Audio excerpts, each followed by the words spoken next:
The information provided by the speaker, presenter on the IDAC platform is for general information purposes only.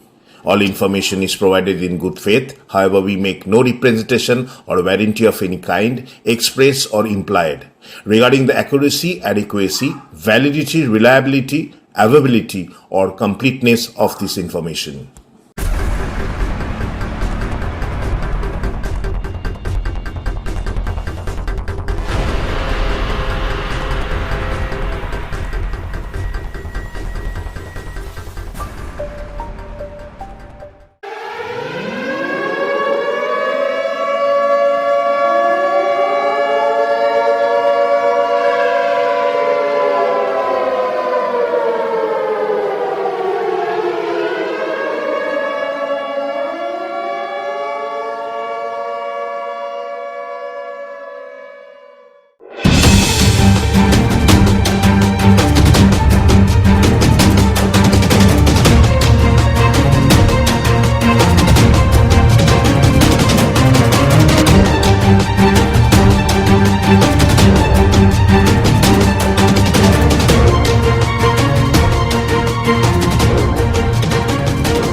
নমস্কার, সুজিত চট্টোপাধ্যায় বলছি দিগদর্শন থেকে। Iran Israel যুদ্ধের প্রেক্ষিতে একটি নতুন পর্ব আবার আপনাদের সামনে হাজির করছি। রবীন্দ্রনাথের একটা কবিতা মনে পড়ে যাচ্ছে, কয়েকটা লাইন। অন্তরে অতৃপ্তি রবে, সাঙ্গ করি মনে হবে, শেষ হয়েও হইল না শেষ। হ্যাঁ, ইরান ইসরায়েলের যুদ্ধ শেষ হয়েও যেন শেষ হচ্ছে না।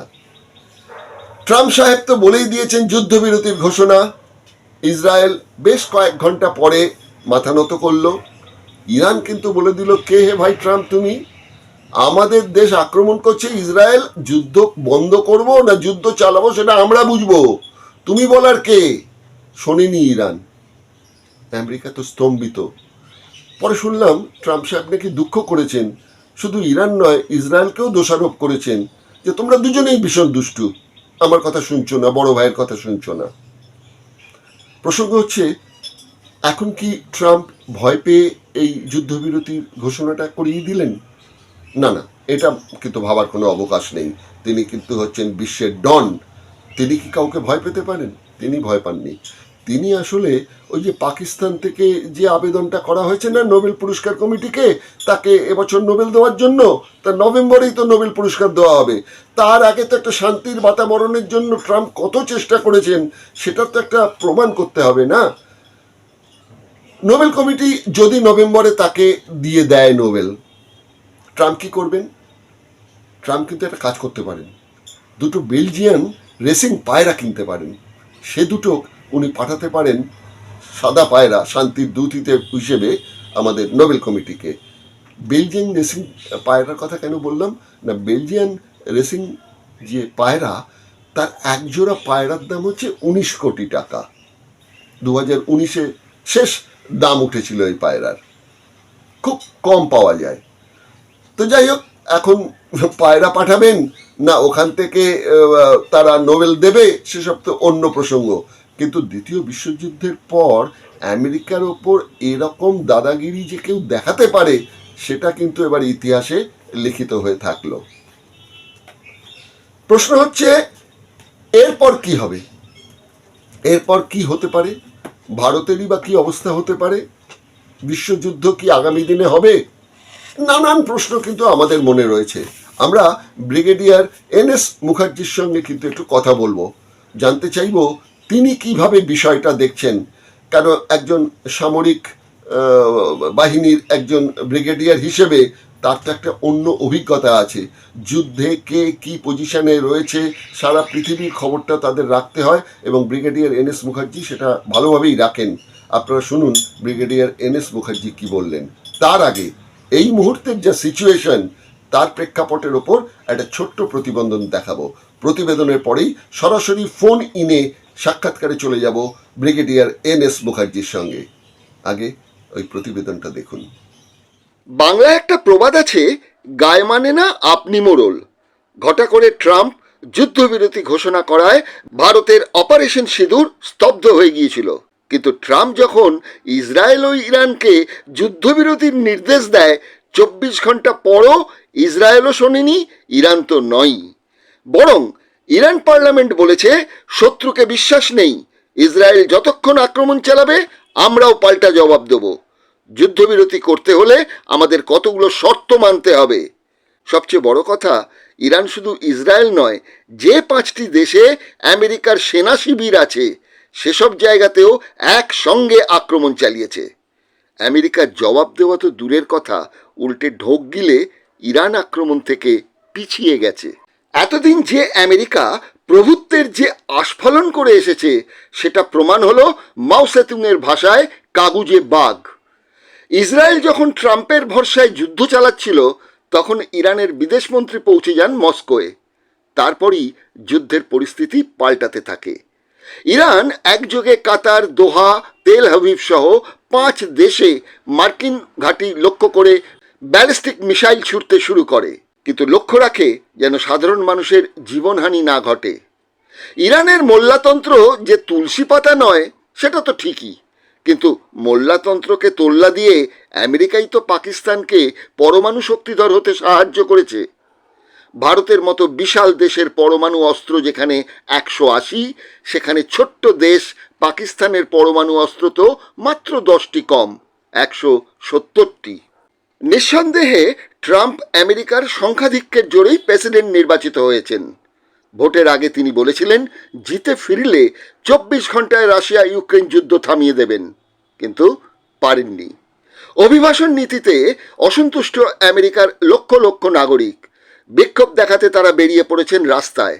ঘরে বাইরে ট্রাম্প টালমাটাল। যখনই কোনো ফ্যাসিবাদী শাসক দেশের জনগণের কাছে সন্দেহজনক হয়ে ওঠেন তখন শাসক অন্য দেশের সঙ্গে ছুতো নাতায় যুদ্ধে জড়িয়ে পড়ে, তারপর উগ্র জাতীয়তাবাদী আবেগ তৈরি করে জনতাকে পথভ্রষ্ট করে। ট্রাম্পও তাই করেছেন। ইসরায়েল ইরান যুদ্ধে সরাসরি জড়িয়েছেন।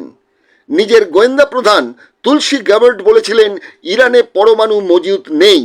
তার নিজের দলের রিপাবলিক কংগ্রেস সদস্য টমাস ম্যাসি পর্যন্ত ট্রাম্পের অবিবেচক পদক্ষেপের সমালোচনা করেছিলেন। এই সমালোচনায় রেগে খাপ্পা হয়েছিলেন ট্রাম্প। মনে রাখা দরকার, গাজায় শিশু ও নিরীহ মানুষ হত্যার দায়ে রাষ্ট্রসংঘ 2024-25 দু বছর কালো তালিকায় ইসরায়েলকে রেখেছে। যদিও নখদন্তহীন রাষ্ট্রসংঘের শাস্তি দেওয়ার কোনো ক্ষমতা নেই, কিন্তু কোনো দেশকে কালো তালিকাভুক্ত করার পর ট্রাম্প যখন তাদের সঙ্গে হাত মেলান সেখানে নোবেল পাওয়ার ইচ্ছে হওয়াটা কি বাতুলতা নয়? অবশ্য নোবেলের ইতিহাসে হিটলারও মনোনীত হয়েছিলেন। মুসোলিনি, জাপানের সাম্রাজ্যবাদী রাজা সাদ্দাম হোসেন ও ইদি আমিনও তালিকায় ছিলেন। গান্ধীজিকে বাদ দেওয়া হয়েছিল। ট্রাম্প যেন শান্তি পুরস্কার পান, নোবেল কমিটির কাছে এই আবেদন করেছিল পাকিস্তান। কিন্তু কয়েক বছর আগে তো আপ কি বার ট্রাম্প কি সরকার এই স্লোগান দিয়ে মোদিজিও যে প্রশংসার বন্যা ছড়িয়েছিলেন সেটাও নোবেল পাওয়ার ক্ষেত্রে সংযোজন করা যেতেই পারে। একবার শুনুন না কি বলেছিলেন মোদিজি ট্রাম্পের প্রশংসা করতে গিয়ে। This morning we have a very special person with us.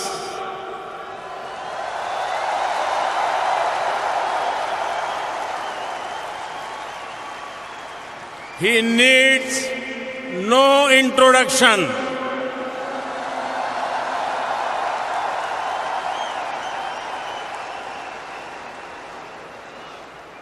His name is familiar to every person on the planet.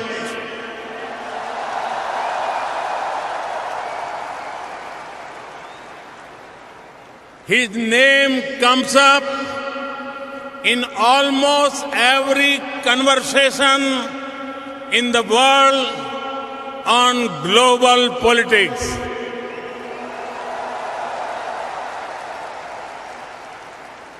His every word is followed by tens of millions.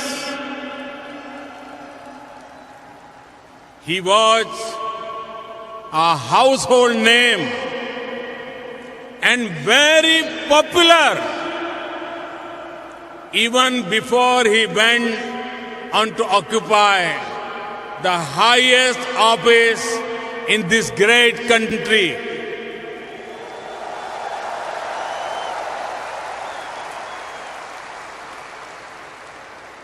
From CEO to Commander-in-Chief,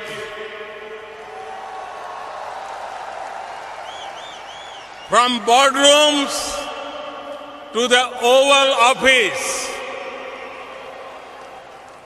from studios to global stage, from politics to the economy and to security. He has left a deep and lasting impact everywhere.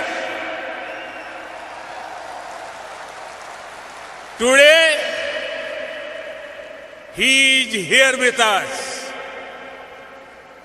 It is my honor and privilege to welcome here in this magnificent stadium.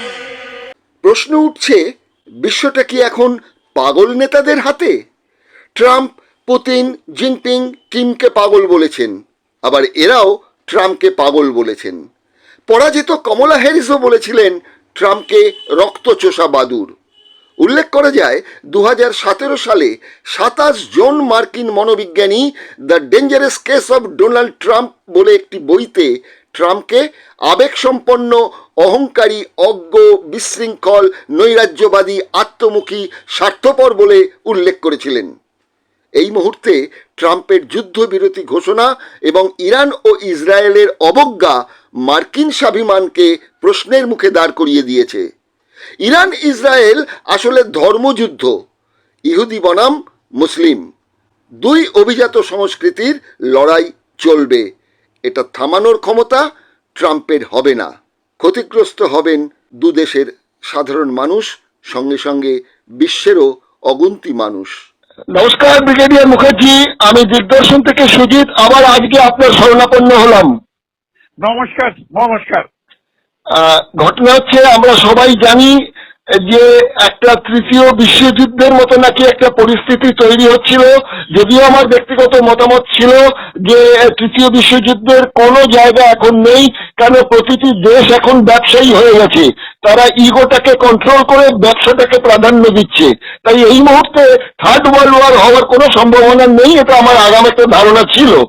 কিন্তু গতকাল রাত্রিবেলা পর্যন্ত, সোমবার আর কি, রাত্রিবেলা পর্যন্ত যা খবর তাতে ছিল ইরান, আমেরিকা ইরানকে ঘিরে যে জায়গাগুলোতে তার মিলিটারি ক্যাম্প বেস করেছিল সেগুলোর ওপর আঘাত হানে।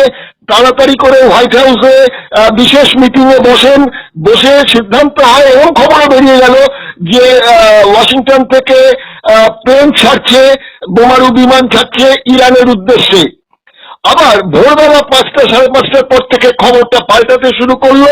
হঠাৎ ট্রাম্প ঘোষণা করলেন যে সিজফায়ার, আমি দুপক্ষকেই বলেছি সিজফায়ারে চলে যেতে, সুতরাং প্রথমে ইরানকে সিজফায়ারে যেতে হবে, তার 12 ঘন্টা পরে ইসরায়েল সেটা করে নেবে।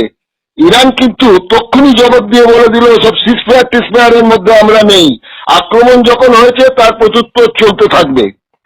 এই বিষয়টা এখন দাঁড়িয়ে একদিকে আমেরিকা ঘোষণা করে দিচ্ছে যে সিজফায়ার হয়ে গেছে, আবার ওদিকে ইরান সেটা মানতে রাজি হচ্ছে না। আপনি বিষয়টাকে কিভাবে দেখছেন?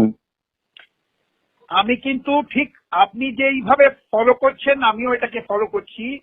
আমার নিজস্ব ওপিনিয়ন কি ইসরায়েল আর আমেরিকা এটা একটা ওয়েল থট আউট প্ল্যানে ওরা যত আঘাত করতে পারতো নিউক্লিয়ার ইনস্টলেশনসে, ওই যে 15,000 পাউন্ডের বম্বস, 30,000 পাউন্ডের বম্বস দিয়ে 100 মিটার বিলো দি আর্থ, এইগুলোকে আঘাত করে ওরা এখন নিজেদের অ্যাসেসমেন্ট ওরা করতে পারছে কি ওদের নিউক্লিয়ার যে প্রোগ্রামটা প্রায় 10 বছর ওরা পিছিয়ে দিয়েছে। This is the assessment that the western power, specially America আর Israel, and in connivance with IAEA, কিন্তু IAEA is more or less dominated by the Western powers. এই বিশেষ করে ওদের বক্তব্য হলো কি 10 বছরের জন্য আমরা ওদের পিছিয়ে দিয়েছি, একদম তো হয়তো শেষ করতে পারিনি, কিছু জিনিস হয়তো ওরা ভার্টিক্যালে গিয়ে আবার হরিজন্টাল ওয়েতে সরিয়েও দিতে পারে, হয়তো ওইগুলো বেঁচে গিয়ে থাকে। কিন্তু আমার একটা কথা হলো, আমি আপনাকে before I come to this ceasefire দুটো জিনিস বলতে চাই। দেখুন, যখন থেকে ইরান এনপিটি সাইন করেছিল তখন থেকে পিরিয়ডিক্যালি কত রকম স্যাংশনস ওর উপরে হয়েছে, কতবার ওদের ইন্সপেকশন হয়েছে। IAEA ইরানে ফিজিক্যালি 150 জন ইন্সপেক্টর রাখে, আর তার সাথে সাথে এভরি ওদের যে ইকুইপমেন্ট ওগুলো পিরিয়ডিক্যালি সার্ভে হয়, রেকর্ড হয়, ওদের সব সিল করে রেখেছে। ওদের যে মানে কন্টেনার্স গুলো যেখান থেকে ওরা হয়তো কিছু জিনিস হয়তো বের করতে পারবে, ইয়া দুটো মানে মেশিন কে একসাথে করতে পারবে, সেগুলো সব সিলড আছে। দেয়ারফোর আর তারপরে আমেরিকান ইন্টেলিজেন্স এজেন্সি বলে চলেছে কি ওরা এখন অব্দি প্রোগ্রামের জন্য to go nuclear with a bomb এটা ওরা ঘোষণা করেনি। আর ওরা নিশ্চয়ই এনরিচমেন্ট করেছে, এনরিচমেন্ট ফ্রম দি ইউজুয়াল যত করা উচিত ফর নিউক্লিয়ার রিঅ্যাক্টর, যেটা পাওয়ার কনসিডারেশনের জন্য, কিন্তু এরা 69% থেকে এখন 80%-এর দিকে চলে গেছে। আর এটাতে একটা ক্রুড বম্ব বানানো যেতে পারে। এইটাকে হাতে রেখে আমেরিকা আর ইসরায়েল এরা দুজনে ওয়েস্টার্ন পাওয়ারদের কনভিন্স করলো, even the European the convince, the Japanese the convince কি দেখো আজকে নাহলে কালকে একটুখানি চোখ আড়াল দিয়েই এরা একটা ক্রুড বম্ব বানিয়ে দিতে পারে। আর এদের একটা রেকর্ড আছে কি এরা হামাস, হৌথিস, তারপরে হেজবুল্লাহ, এদের সবাই এরা প্রক্সি ইরানের, এদের টাকা পয়সা দেয়, এদের ট্রেনিং দিয়েছে, এদের গাইড করে। ইনফ্যাক্ট এরা বলতে গেলে ইরান আর্মিরই একজন মানে সদস্য। এরপর এই ক্রুড বম্ব ওদের হাতে চলে যেতে পারে, তাইলে তো একটা মানে গ্লোবাল একটা এমন একটা ভয়ঙ্কর পরিস্থিতি হবে। এর থেকে ভালো let us take matters into our own hand, and পরে আমরা দেখবো কিন্তু এদের নিউক্লিয়ার প্রোগ্রামটাকে আমরা ছিন্ন ভিন্ন করে দিতে চাই। এই ভেবে ওরা যখন ইসরায়েলকে গো হেড দিল আমেরিকা কি ঠিক আছে তুমি শুরু করো, স্ট্রাইক করো, এখন তো মোরলেস গাজাকে তো তুমি একদম মোরলেস নিউট্রালাইজ করেই দিয়েছো, ওরা তো এখন কিছু করতে পারছে না, হামাস এখন লাস্ট গ্যাসপিং ফর ব্রেথ। আর এই সময় it's good idea you go head and triple Iran. আর যখন একবার একটা এরিয়াল সুপিরিয়রিটি হয়ে যাবে, right time, I will venture in with the 15,000, 30,000 pounder bombs, and আমরা ওদের প্রোগ্রামটাকে একদম নষ্ট করে দেবো। টেকিং দিস ইনটু কনসিডারেশন ওদের অ্যাসেসমেন্ট, মোসাদ একটা জিনিস হচ্ছে সুদীপ, ওরা ভেরি ডিপলি পেনিট্রেট করে দিয়েছে ইরানিয়ান ইন্টেলিজেন্স দি ইরানিয়ান সোসাইটিকে। এই জন্য আপনি দেখবেন ওরা 6-7টা সায়েন্টিস্টকে একদম পিন পয়েন্ট করে মারলো, 6-7টা একদম হেরারকিক্যাল যে ওদের লিডারশিপ ছিল তাদের ওরা এলিমিনেট করে দিল। আর সাথে সাথে কিন্তু তাও সামহাউ ইরান ম্যানেজ টু ইভেড কি ওদের লঞ্চার্স গুলো সব কোথায় আছে ওরা স্প্রেড আউট করে রেখেছিল, আর কত ওদের কাছে অ্যাসেটস আছে। এই জন্য যখন ইসরায়েল স্ট্রাইক করলো আর ভেবেছিল কি 7 দিনের ভেতরে ইরান একদম এদের একদম হাত তুলে দেবে, সেটা হলো না। নট অনলি দ্যাট, ইরানের এখন ballistic missile on per with the best in the world. ওরা আবার ট্রিপল করতে শুরু করলো ইসরায়েলকে এমন ভাবে যেই ভিজুয়ালস গুলো আপনি আর আমি আমরা টিভি স্ক্রিনে দেখতাম গাজাতে যেমনি উথল পুথল হয়ে গেছিল, এখন ওই ইমেজেস গুলো আমরা ইসরায়েল আর তেল আভিভ আর এইসব জায়গায় দেখতে পারলাম। আমার মনে হয় দেখুন এখন সিজ ফায়ারটা অ্যানাউন্স করলো ডোনাল্ড ট্রাম্প, মেনে নিয়েছে ইসরায়েল, ইরান এখন কিছু বলেনি। সুজিত তুমি ঠিকই বললে, ইরান এখন বলেছে এই সিজ ফায়ার আমরা বুঝি না, এটা কে ইমপ্লিমেন্ট করবে, কি টার্মস এন্ড কন্ডিশনস কেউ আমাদের থেকে কথাও করেনি। এই জন্য এখনো ঘটনাটাকে আমাদের দেখতে হবে। It will develop over the next 24 to 48 hours. Already Israel যদি নাও করে থাকে, although Iran is claiming that we have not fired any missiles thereafter, Israel already হাত তুলে বলছে যে কি আমাদের দিকে দুটো মিসাইল ফেলেছে, আমরা একটা রিটালিয়েট করবো। এই ছুটপুট লেগে থাকবে।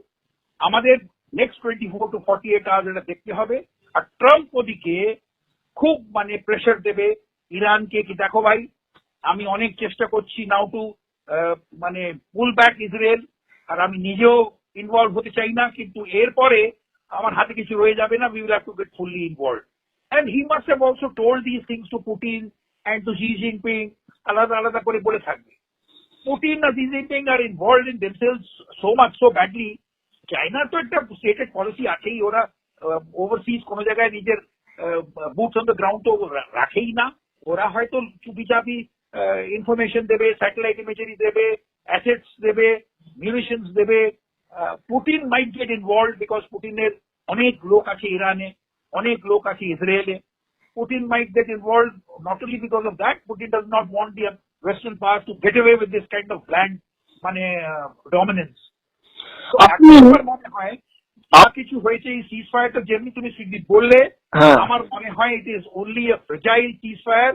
Let us wait for 48 hours to see where we go from here.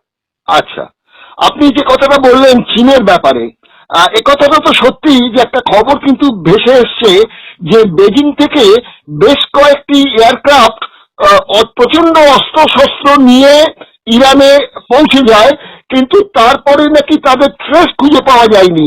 তো এটা কি মনে হয় ইসরায়েলের মিসাইলে ধ্বংস হয়েছে, না কোনো গোপন কোনো জায়গায় এটাকে চীন নামিয়ে দিয়ে আবার ফেরত চলে এসছে?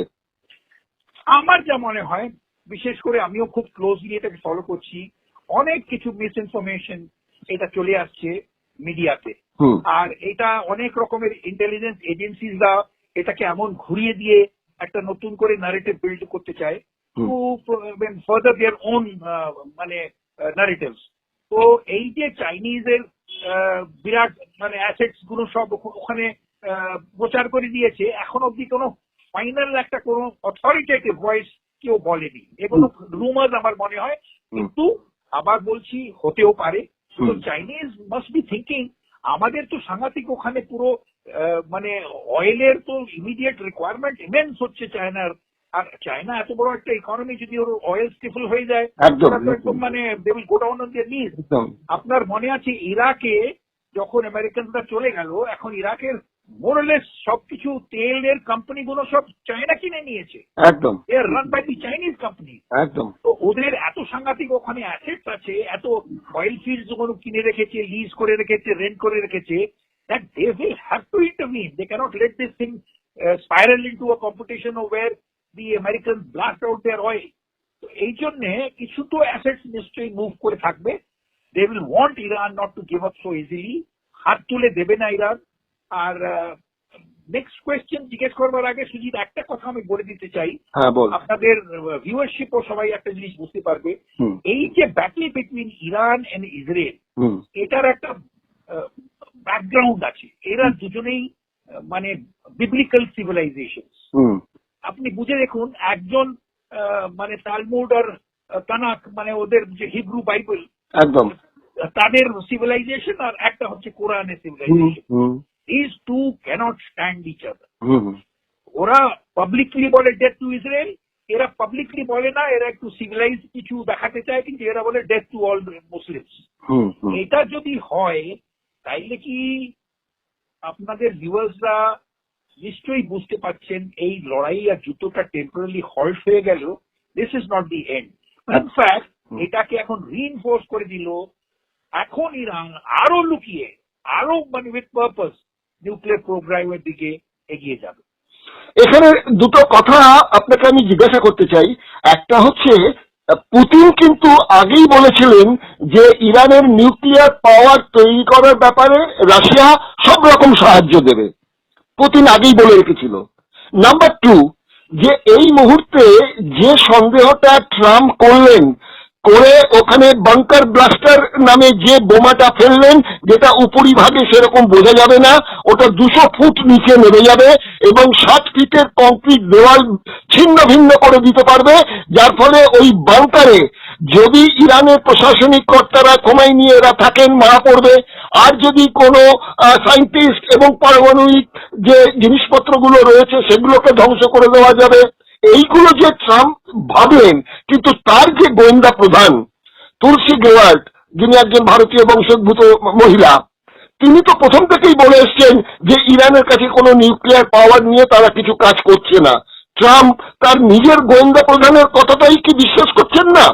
এবং আরেকজন, তিনি হচ্ছেন টমাস ম্যাক্সি, তিনিও রিপাবলিক কংগ্রেস নেতা, তিনিও বলেছেন ট্রাম্প যা করছেন এটা এক ধরনের আগ্রাসন ছাড়া আর কিছু নয়। এই দুজনের কথায় কিন্তু ট্রাম্প ভীষণ ক্ষেপে আছেন।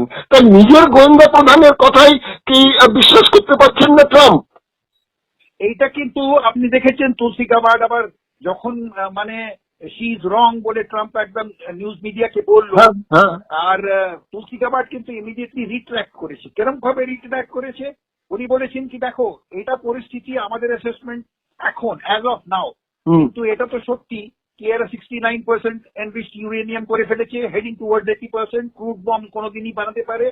এন্ড আমাদের অ্যাসেসমেন্ট হচ্ছে কি এদের মানে মেন্টাল আর একটা আইডিওলজিক্যাল আর একটা মানে গভর্নেন্সের একদম মানে নেসেসিটি ওদের কি একটা বম ওরা বানাবেই বানাবে। তো এমনি করে নিজেকেও একটুখানি বাঁচিয়ে নিল। অলদো রিয়ালিটিজ অন দ্য গ্রাউন্ড এর প্রথম বলেছিল কি এখন অব্দি প্রোগ্রাম ওরা মানে খোমেনি এখন অব্দি অর্ডার দেয়নি কি গো নিউক্লিয়ার, কিন্তু সব জিনিস তৈরি হয়ে গেছে, যা এগোচ্ছে ওই দিকে। And therefore Tulsi Gabbard will fall in line. আর এইটা হলো কি দেখুন, আপনি তো দেখেছেন পুরো দুনিয়া মানে যখন ইরাকের উপরে ওরা বললো they have got weapons of mass destruction, আর এই তিনজন লোক মিলে জর্জ বুশ জুনিয়র আর টনি মানে ব্রিটেনের প্রাইম মিনিস্টার আর এই কলিন পাওয়েল, তিনজন মিথ্যা কথা একের পর এক বলে গেল। Whole world could not say and do anything, কিছুই পেল না। একটা হেড অফ স্টেট কে হ্যাং করে রেজিম চেঞ্জ করে দিল, এখন সেম রেজিমের সাথে কথা বলছে ইউএস। মানে এদের কিছু বিশ্বাস করা যায় না। ইরান আজকে নাহলে কালকে বম চাই চায়, আর সবাই নজর রেখেছে পাকিস্তানের উপরে। ইনফ্যাক্ট আমার তো মনে হয় মুনিরকে তো ডেকে ডোনাল্ড ট্রাম্প বলেই দিয়েছে কি খবরদার যদি একবার দেখি, কেন কি জানেন তো ওদের নিউক্লিয়ার বমটা তৈরি করেছে যখন পাকিস্তান, হেল্প করেছে ওদের China and Pakistan and USA both. যেমনি আমাদের হেল্প করেছিল ইউএসএসআর, ওদেরও করেছে এই দুটো নেশন। কিন্তু মুনিরকে বলে দিয়েছে China or no China, if you do anything and you send technology or any physical assets towards Iran, তোমাদের আমি মানে একদম শেষ করে দেবো। তো মুনির অ্যান্ড দি পাকিস্তানিজ এরা তো জানেন they are frightened people so far as the US is concerned. আচ্ছা, এই কথাগুলো ট্রাম্প যে বলেছেন তাকে তো একদম মানে রাজ্যের নেমন্তন্ন করে জামাই আদর করে খাইয়েছেন, যেটা নাকি আমেরিকার কোনো ইতিহাসে নেই। এবং সবচেয়ে অবাক লাগছে ট্রাম্প এই আসিম মুনিরকে ডাকছেন, তিনি একজন সেনা প্রধান, তিনি তো পাকিস্তানের প্রশাসনিক কর্তা ব্যক্তি নন। তাহলে কেন তাদের না ডেকে আসিফ মুনিরকে ডাকলেন ট্রাম্প? তার মানে ট্রাম্প ভালো করেই জানেন যে পর্দার আড়াল থেকে পাকিস্তান সেনাবাহিনী পাকিস্তানকে চালাচ্ছে, number one. Number two, Pakistan তো তাকে তড়িঘড়ি করে নোবেল পাওয়ার ব্যাপারে নোবেল কমিটির কাছে তো অ্যাপ্রোচ করে বসলো, কিন্তু পরে যখন এই ইরানকে আক্রমণ করে বসলো তখন তো পাকিস্তান তো বিরাট ফাপড়ে পড়ে গেল, তাই না? অ্যাবসলিউটলি। একটা জিনিস মনে রাখবেন, পাকিস্তান যতই চায়নার অলওয়েদার ফ্রেন্ডস হোক, they know that if the Americans go against them, কতই চায়নার সাপোর্ট থাকুক, their existence based on the fact that India ওদের নেবার, ওরা কিন্তু they will have tremendous problems to exist. একে তো ওদের ইকোনমি শ্যাটার্ড, ওরা নিজের ডিফেন্সের উপরে এত খরচা করে, and they always are spending more and more on their defense because of their perceived threat from India. আর তার সাথে the world knows that Pakistan's army runs that nation. এই জন্যে আমি আমার মনে আছে স্কুল কলেজের সময় আমরা ওই বই খাতা নভেলগুলো পড়তাম, ওই শিকাগোতে যে মবস্টার্সরা হতো, ওরা যখন কেউকে মারতে চেত ইয়া কেউকে কিছু মানে যাকে বলে না একটু চমক দিতে চাতো, ওদের খেতে ডাকতো আর খাইয়ে দাইয়ে তারপরে নিজের কথাটা বলে দিত। তো মুনিরকে ডেকে বলে দিয়েছে ডোনাল্ড ট্রাম্পের মানে if you take out the ALND তো ও তো ডন, ও মানে he has brought him and told him and read the riot act to him and told him এই করতে হবে, আমাদের অপশন খোলা রাখতে হবে, তোমাদের বর্ডার থেকে আমরা যদি লাস্ট অপশনে আমাদের সোলজার্স ওখান থেকে ঢুকবে, আমাদের বেসেস চাই বলুচিস্তানে, আমরা তোমাদের এয়ার স্পেস ইউজ করব, আর ওরা সব করতে দিতে হবে। the Chinese the Pakistanis have no options and they have told the Chinese কি দেখো ভাই আমরা এই প্রেসার টলারেট করতে পারবো না, এদের তুমি you might be an all weather friend but you still আর 30 years behind আমেরিকা, তোমরা the might and power of America, the you তোমরা নিতে পারবে না, এই জন্য আমাকে এই মুসলিম ব্রাদারহুড ছাড়ো, এটা আমাদের করতেই হবে। Therefore he has come back. এখন একটু মুখ লুকাবার জন্য দি common man is crying in the streets of Pakistan. হয়তো নোবেলের জন্য কিছুদিন ওপরে চাপা পড়ে যাবে, তারপরে এর কথাই আর কেউ শুনবে না। আর পাকিস্তানের নমিনেশনে কিছু এসে যায় না সাহেব। Who the hell cares what Pakistan says about Nobel? নোবেলের committee, they know what Donald Trump is. না, এটা ঠিক কথাই বলেছেন আপনি, কিন্তু যদি আমরা নোবেলের ইতিহাস দেখি তাহলে দেখতে পাচ্ছি 1939-এ হিটলার মনোনীত হয়েছিলেন, সে বছরই ছিল বিশ্বযুদ্ধের সময়। 1944 মুসোলিনি আর জাপানের সম্রাট পেলেন নোবেল শান্তি পুরস্কার। 2001 সাদ্দাম হোসেন, লাদেন এবং ইদি আমিন, যিনি নাকি নরমাংস খেতেন, তিনিও পেলেন শান্তি পুরস্কার। তারপর 1991 সুকিকে দেওয়া হলো। ঠিক আছে, সুকিকে তখনও পর্যন্ত বোঝা যায়নি, পরে এই শান্তি পুরস্কারটা সুকিকে দিয়ে দেওয়ার পর সেটা তার ফেরত নেওয়ারও জায়গা নেই নোবেল প্রাইজ কমিটির যা নিয়ম। তাহলে তো দেখা যাচ্ছে যে বিখ্যাত সো কল কুখ্যাতরাও নোবেলের জন্য তো মনোনীত হয়েছিলেন, সুতরাং ইতিহাস তো রয়েছে এরকম। সেই ইচ্ছেটা তো আমাদের ট্রাম্প সাহেবের মনে জাগতেই পারে। কিন্তু মনে রাখবেন নোবেলের ব্র্যান্ডিংটা এখন কিন্তু মোরলেস আমাদের জেনারেশনের, by the time we call our generation and our next generation, নোবেলকে even after all their branding কিচ্ছু মান্যতা দেবে না। যারা গান্ধীকে পিস প্রাইজ দিতে পারলো না, আপনি বুঝেই দেখুন হোয়াট ইজ দেয়ার মানে ক্রেডিবিলিটি। আর আপনি ঠিকই বলেছেন, ইডি আমিনকে যারা দিতে পারে, হিটলারকে যারা প্রপোজ করতে পারে, আর Japanese and all this Mussolini, এদের যদি নোবেল পিস প্রাইজ দিয়ে থাকে, তো ডোনাল্ড ট্রাম্পকে দিয়ে গেলে কি হলো? আর আপনি দেখুন ওবামা 3 মাস ইনটু হিজ প্রেসিডেন্সি ওকে নোবেল ধরিয়ে দিল।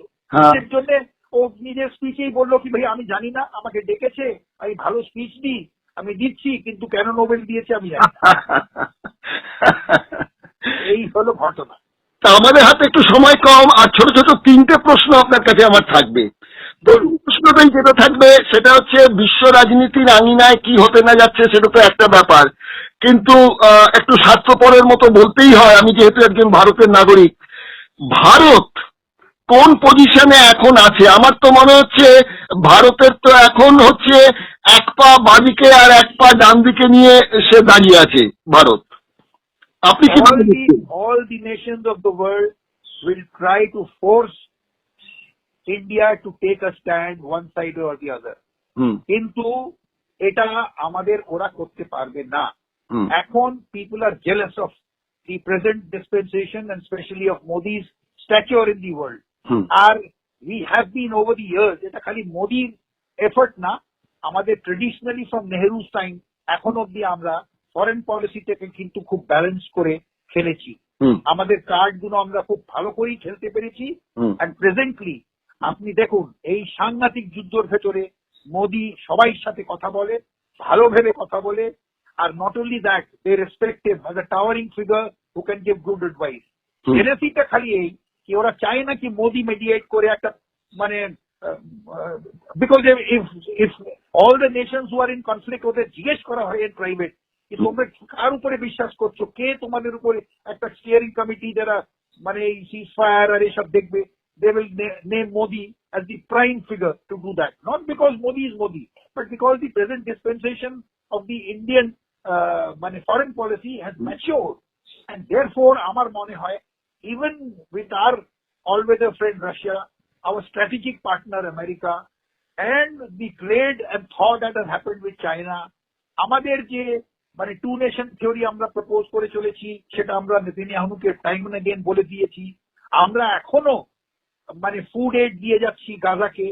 আমরা সব সময় ইরানের সাথে আমাদের খুব একটা বন্ধুত্ব আছে, প্রচুর এখান থেকে ডায়াসপোরা ওখানে থাকে পড়ে, আর আমাদের ট্রেড ওখানে সাথে মানে হয়ে আছে। আর ইরান মধ্যখানে একটু মিচমিচ করে পাকিস্তানের জন্য, কিন্তু ওরা আমার মনে হয় প্রাইভেটে নিশ্চয়ই আমাদের বলে থাকে কি ভাই এসব বলতে হয় একটুখানি because of the Muslim ummah, but basically we are with you Indians. আর আমার যা মনে হয় they will try to push India to go towards the left or the right. Trump might try, Donald Trump might try, Putin might try, but they will not succeed. আমি দুটো কারণের জন্য এই প্রশ্নটা আপনাকে করেছিলাম। একটা প্রশ্ন হচ্ছে যেটা হচ্ছে যে ইসরায়েলের সঙ্গে আমাদের কিন্তু একটা অস্ত্র চুক্তি আছে, আমরা যৌথভাবে অস্ত্র তৈরি করছি। আবার ওদিকে ইরানের সঙ্গে আমাদের একটা চুক্তি হয়েছিল ব্যবসায়িক, কিন্তু ইরান কিন্তু ওখানে যে রেলপথ তৈরির একটা কাজ ইন্ডিয়া গভর্নমেন্টকে দেওয়ার কথা ছিল সেটা কিন্তু উইথড্র করে নিয়েছে। ইন্ডিয়া গভর্নমেন্টকে কিন্তু সেই কাজটা মানে রেল লাইন পাতার কাজটা থেকে কিছু সরিয়ে দিয়েছে ইরান। তার মানে কিছুটা কি ঝুঁকে আছে ইসরায়েলের দিকে ট্রাম্পের জন্য, যবে থেকে অর্থনৈতিক অবরোধ ইরানের ওপর শুরু করে দেয় আমেরিকা, তারপর থেকেই কিন্তু দেখা যাচ্ছে যে ভারত একটু কিন্তু যাতে একটু পায়ের পদক্ষেপটা একটু পিছিয়ে নিচ্ছে, এটা কিন্তু একটা ছবি আছে। আপনি কিন্তু খুব ভালো একটা কোয়েশ্চেন করলেন। আমি এটাকে দুভাবে আনসার করতে চাই। একটা হচ্ছে আমরা কিন্তু এখন একটা মিডল রাইজিং পাওয়ার, আমাদের technology is slowly coming into, আমাদের R&Dর উপরে খরচা খুব হচ্ছে। এই তো দেখলেন কি 4 দিনের ঝগড়ার ভেতরে ইন্ডিজিনাস যে আমাদের এয়ার ডিফেন্স আমব্রেলা আমরা তৈরি করেছি সেটা কিন্তু দুনিয়া দেখে অবাক হয়েছে। তার সাথে সাথে এই রাইজিং পাওয়ারে আমাদের যেরকম অস্ত্র শস্ত্র চাই, এটাতে কিন্তু ওয়ার্ল্ডে লিডার্স হচ্ছে Israel, because of the American technology and Israel Jewish scientist technology. এই জন্য আমাদের এমন কিছু ভালোবাসা যে ইসরায়েলের দিকে আমরা দেখাতে চাই কি একদম মানে আমরা ভাই ভাই হয়ে গেলাম, ওরা আমাদের কোলে এসে বসলো, সেটা কিন্তু না। আমাদের একটা selfish interest that because we are a rising power, we need Israeli technology, we need their assistance, so we have to lean towards them. কিন্তু আমরা এটা ব্যালেন্স করে রেখেছি, ইরান এই জিনিসটা বুঝতে পারছে। ইরানকে আমরা প্রাইভেটলি বলেও রেখেছি কি দেখো চায়না আমাদের একটা বিরাট এনিমি, আমরা তখন পাকিস্তানের নাম নেই না, আর এদের বলে থাকি কি দেখো তোমাদের তো উজবের মুসলিমদের কেমনি করে টর্চার করছি China, China will eventually be তোমাদের উপরেও ডমিনেট করবে। এই জন্য আমাদের নিজেদের রক্ষার জন্য আমাদের ওই টেকনোলজিটা ইসরায়েলের চাই। সাথে সাথে চাবাহারে পোর্টের ভেতরে আমরা নিয়ারলি মানে $1 বিলিয়ন থেকে বেশি, $4 বিলিয়ন কেউ বলে আমরা খরচা করে ফেলেছি। এটা একটা alternative route, we cannot just give it up. এর ভিতরে ইরানও ফুললি কমিটেড আছে। একটা কোনো ট্রেন লাইন বা একটা কোনো বড় আদানির প্রজেক্ট হয়তো ওরা না করে দিতে পারে, দিস ইজ টেম্পোরারি, কালকে আবার করবে, তো ওটা হয়েই থাকবে। আমার মনে হয় ইরানের সাথে আমাদের রিলেশনসটা খারাপ হবে না, it will in fact become better, because they will now realise what Pakistan is and they will not say anything মানে which will favor Pakistan in future, আমার যা মনে হয়। আচ্ছা, এবার শেষ দুটো প্রশ্ন আপনার কাছে যাচ্ছি। সেটা হচ্ছে যে ইরান ইসরায়েলের এই সমস্যাটা তো আজকের না, বহুদিনের, ওটা ওদের মধ্যে হতেই পারে, কিন্তু এই আমেরিকা হঠাৎ করে মানে নাক ঢুকিয়ে দিল এই যুদ্ধের মধ্যে, তার মানে কি ইরানকে একটু ওরা আন্ডার এস্টিমেট করে রেখেছিল আমেরিকা এতদিন? আমি অনেক সময় একটু এটাকে একটু জকুলারলি সুজিত বলি, সবাই সাথে যখন চর্চা হয় আর ডিবেট করি, আমি জকুলারলি একটা জিনিস বলে থাকি, কিন্তু এটার ভেতরে আপনি রেশনালটা দেখবেন। এটা হচ্ছে একটা যুদ্ধ, বাইবেলের যুদ্ধ, একটা খ্রিস্টান বাইবেল, একটা হিব্রু বাইবেল আর একটা কোরআন। এদের ধর্মযুদ্ধ বলতে পারি, ধর্মযুদ্ধ থাকবে, এটাই নিয়ে ঝগড়াটা আরো এগোবে। এখন ইরান চুপচাপ মানে গুটিয়ে দেবে নিজেকে, নিজের যেখানে যেখানে মানে ঘাট খেয়েছে ওখানে একটু মলম টলম নিজেকে লাগাবে, গুটিয়ে নেবে, আর কিন্তু ভুলবে না, they are like elephants, they will not forget. আরো মানে cunningly they will try to progress with their, আর এর জন্য পাকিস্তানের উপরে সাংঘাতিক নজর রাখবে আমেরিকার ইসরায়েল। আর যদি একটুখানিও এভিডেন্স পায় কি পাকিস্তান কিছু দিয়েছে, I can predict that the next strike by Israel will be maybe in connivance with India, one does not know. India might play the role of what America has played this time, and they might take out the nuclear assets of Pakistan in connivance with Israel. It is not out of realms of fantasy, it is a prediction I am making well into becoming a reality in the years to come. আচ্ছা, তাহলে এবার আপনার কাছে আমার এটাই প্রশ্ন থাকছে যে এই যে ইসরায়েলের সিজ ফায়ার এবং সেটাকে ঘোষণা করছেন ট্রাম্প, এটা কি আমি এক অর্থে বলতে পারি যে ট্রাম্পের এই পিছিয়ে যাওয়া মানে নিজের থেকেই এই যে পিছিয়ে যাওয়া ব্যাপারটা এক ধরনের আত্মসমর্পণ, কেমন তার দেশের মধ্যেও কিন্তু তার বিরুদ্ধে বিরাট একটা বিক্ষোভ তৈরি হয়েছে। এই ভেতরের এবং বাইরের এই দুটো চাপে কি ট্রাম্প কি এই এতটা একটু নরম হতে বাধ্য হলেন? আমার তো মনে হয় এইটাতে অনেক লোকেরা কিন্তু হঠাৎ ট্রাম্পকে দেখছে কি he is not a Joker anymore, he is a Statesman. দেখুন কিভাবে রোলটা প্লে করলো। ও পোল প্ল্যানকে বলেছিল ও যুদ্ধ শেষ করতে চায়, পিসফুল ওয়ার্ল্ড দেখতে চায়, make America great again through reviving it's economy, $35 trillion যে ডেট আছে ওটাকে রিডিউস করতে চায়, আর ওটার দিকেই ও এগিয়েছিল। কিন্তু ও বুঝলো কি যদি ইসরায়েলকে নিজের সাথে না রাখি, নিজের পাওয়ারটাকে আরেকবার পুটিনের সামনে আর জি জিনপিং এর সামনে যদি না প্রকট করতে পারি, they will take me for granted. তো দুটো মানে স্ট্রাইকে ও এটা জানিয়ে দিল, আর তারপরে quickly in statesman like policy ও চুপচাপ নিজেকে রিট্র্যাক্ট করে নিল, একটা সিজ ফায়ার অ্যানাউন্স করে দিল। আর ইরানও বুঝতে পারলো যদি he is like a wounded mamba, মানে যদি আমেরিকাকে বেশি ছেড়খানি করো, তো America is America, it is still the super power on this planet and it can do immense harm to Iran, and therefore I think ওরা এটাকে এমনি ভাবে দেখে এখন ওরা বেশি চেষ্টা করবে না। নিজের খামেনি নিজের রেজিমটাকে বাঁচিয়ে রাখতে নিজের দেশে একটা স্ট্রাইক এদিকে ওদিকে করেও দিতে পারে, আর এও বলতে পারে পরে কি গ্রাউন্ড লেভেলে যে আমার ট্রুপস আছে ওরা অনেক সময় কথা শোনে না। It can well take place, যেমনি হয়েছিল আমাদের পাকিস্তানের সময়ও। After the ceasefire the Pakistanis again ওরা বললো যে কি এখন তো আমাদের অ্যামিনিশন গুলো সব কার্টন থেকে আমরা বের করে রেখেছি, একটা লাস্ট মোমেন্ট ফায়ার টায়ার করে এগুলো শেষ করে ফেলি, হতেই পারে। আপনি ট্রাম্পকে স্টেটসম্যান হিসেবে দেখিয়ে যে প্রসঙ্গগুলো বললেন ঠিক আছে, কিন্তু পাশাপাশি আমরা যে দেখতে পাচ্ছি যে যারা সমাজবাদী বা সাম্যবাদী তারা কিন্তু একটা স্লোগান দেন, দুনিয়ার মজদুর এক হও। কিন্তু এখন দেখা যাচ্ছে আমাদের বলতে হতে পারে যে দুনিয়ার পাগল এক হও। কেননা পুতিনকে ট্রাম্প বলেছেন পাগল, চীনের প্রেসিডেন্ট জিনপিংকেও বলেছেন পাগল 24 অক্টোবর 2024-এ, আবার ওদিকে কিমকে নর্থ কোরিয়ার প্রেসিডেন্টকেও বলেছেন পাগল, আবার এরাও ট্রাম্পকে বলেছেন পাগল। সবচেয়ে মজার কথা 2017 সালে the dangerous case of Donald Trump বলে একটা বই 27 জন মনোবিজ্ঞানীরা মিলে লেখেন। তারা লেখেন ট্রাম্প হচ্ছে আবেগসম্পন্ন, অহংকারী, আত্মমুখী, অজ্ঞ, বিশৃঙ্খল, নৈরাজ্যবাদী এক স্বার্থপর মানুষ। এবং আমেরিকা যুক্তরাষ্ট্রের যদি প্রাচীনতম ডিকশনারি দেখেন, সেখানে বলা হয়েছে পাগল মানে যুক্তি বিবেকহীন কিছু মানুষ, তারা হচ্ছে পাগল। আবার 2030 জন স্বাস্থ্য বিশেষজ্ঞ 2024-এর অক্টোবর মাসে বলেছিলেন ট্রাম্পকে যে আপনি একটু নিজের স্বাস্থ্য পরীক্ষাগুলো করুন, কারণ আপনার মধ্যে আমরা কিছু অ্যাবনর্মালিটি দেখতে পাচ্ছি। সেটা কিন্তু অস্বীকার করেছিলেন ট্রাম্প, কোনো রকম স্বাস্থ্য পরীক্ষা করাননি। তাহলে কি বলবো যে পৃথিবীটা এখন পাগলদের দ্বারা পরিচালিত হচ্ছে আর আমরা হচ্ছি উলুকাদা? একদম না, একদম না। আমি আপনাকে বলে থাকি, দেখো Donald Trump is an elected president of the most powerful nation on earth. The American people are no fools. They know what is required, and he's an elected president. He has come up the hard way. মানে ওর assets ছিল, billionaire ছিল, but that does not mean that only billionaires become presidents. ওখানে Abraham Lincoln ও একটা মানে grassroots থেকে উঠে এসে president হয়, এখানে একটা চায়ওয়ালাও প্রাইম মিনিস্টার হয়েছে। আর আমি একটা কথা বলে থাকি, দুনিয়া এই ইন্টেলেকচুয়ালসদের অনেক সময় আমি মানে ভেবে পাই না কি এরা খালি ওই কলম লিখতে এইসব ভাবে, কি ওরা সত্যিকারেই এটা ভাবে।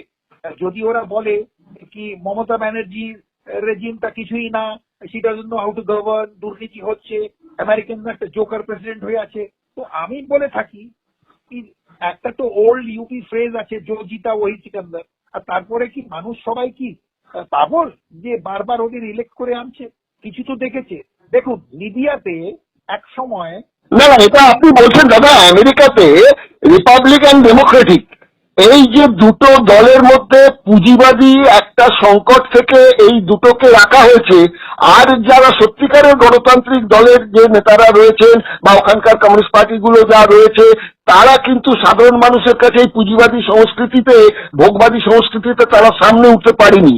আবার পাশাপাশি দেখুন লস এঞ্জেলসে কত বড় একটা বিদ্রোহ হয়ে গেল, 50 লক্ষ মানুষ ট্রাম্পের বিরুদ্ধে বক্তব্য রেখেছেন। ট্রাম্প তো বলেছিলেন আমাকে ভোট দিয়ে জেতাও, তাহলে পরে আমরা ইউক্রেন রাশিয়ার যুদ্ধ 2 মিনিটের মধ্যে থামিয়ে দেবো, সমস্ত জায়গায় শান্তির বাতাবরণ তৈরি করে দেবো পৃথিবীর মধ্যে।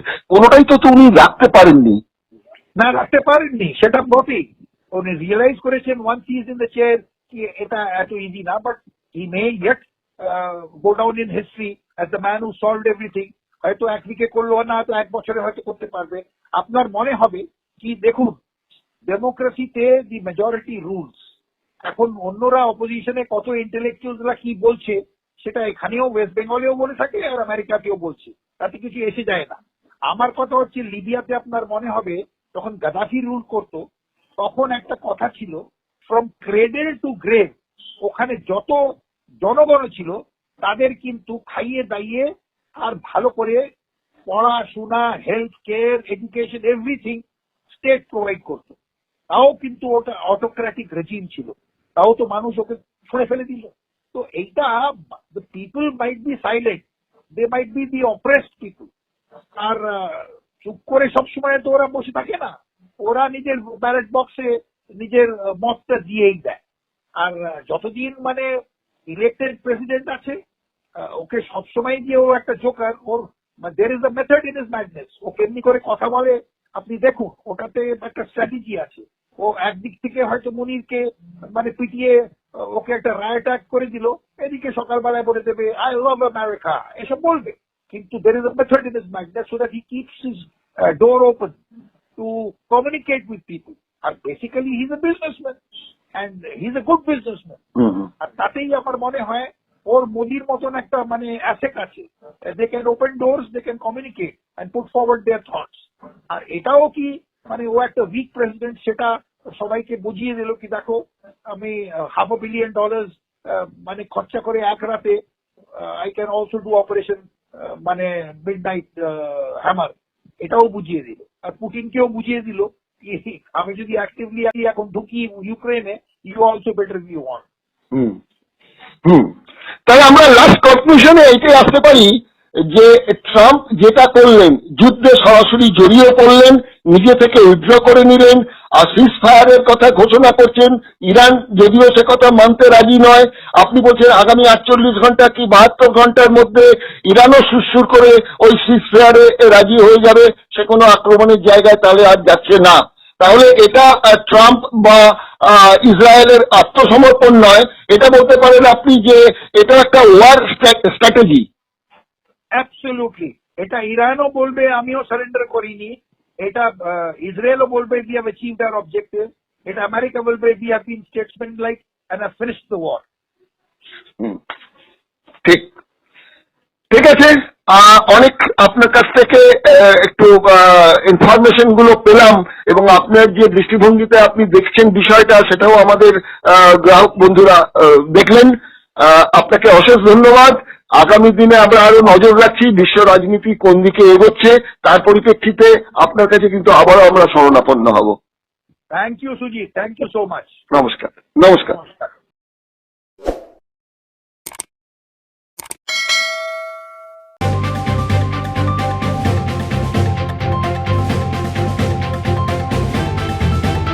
রংহীন সংবাদ আর অজানা তথ্যের জন্য দেখুন দিগদর্শন, 10-এর পাশে, দেশের সাথে।